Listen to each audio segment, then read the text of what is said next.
Hello to all our Sales Ignition members and welcome to part 3 of our web design choices that hinder lead generation efforts video series. So, in part 1 we covered UI and UX, in part 2 we covered call to actions, and this week we'll be covering contact forms.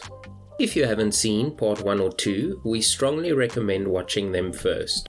As the name implies, contact forms are forms on a website that visitors use to contact a business directly. Why is this important? Well, these forms speed up the initial contact process between a potential customer and the business by eliminating the need to look for contact details and sending a separate email. Remember, with business concluded online more than ever before, people have become accustomed to the instant gratification of the internet. This ultimately means that people have also become more impatient than ever before. As a result, we always want to eliminate unnecessary steps in the contact process to make it as easy as possible for potential customers to reach us. The more unnecessary steps in this process, the more likely you are to lose the lead. So what design choices could you make with a contact form that would hinder lead efforts? Well, the number one poor design choice would be not including a contact form on your website. As we've already touched on, this adds unnecessary steps to the process. For example, a potential customer reaches your website from a digital ad and wants to request a quote. You don't have a contact form, so they are forced to search your website for an email link or contact details before creating an email.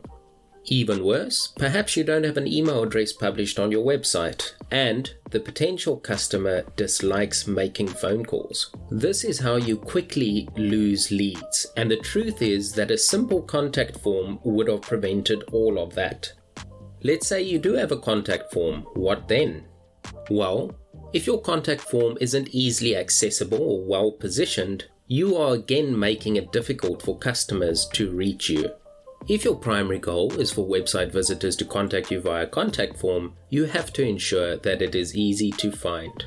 A Contact Us page with a menu call to action is a great start, but the first prize would be to include a contact form on your landing page. The closer to the top of the page, the better. Then we have contact forms that are poorly designed, barely legible, and/or difficult to navigate. These contact forms do nothing to convert leads and will more often than not cause visitors to leave your website without contacting you. What about the amount of information you request in a contact form? You see, contact forms have various uses, and the amount of information you request depends on the use case. Intent also plays a huge part in this. That being said, if the form is the first point of contact, as a general rule, we would say keep it brief. You can add a few qualifying questions if you are looking to drive higher intent conversions, but avoid falling into the trap of creating a form so long that it becomes cumbersome to complete. Remember, most potential customers aren't going to write an essay for you on a contact form. Again, as mentioned before, this advice is very use case specific, so before creating your contact form, you should carefully evaluate your target audience, confirm what your goal is, and request only vital information for that purpose. That about wraps it up for contact forms. So in summary, for your lead generation efforts to succeed, you need to ensure you are incorporating well-designed, well-positioned, and fully functional contact forms on your website. It goes without saying, please make sure to test your contact forms thoroughly to see if you are receiving form submissions. You could follow all this advice, but if you aren't receiving the form submissions, you are losing the leads. That's it for this video, and as always, we invite you to engage with us by letting us know if this video was helpful and whether or not you would like us to unpack anything further. From the team at Spark Outbound, we wish you nothing but success, and let's continue to ignite growth.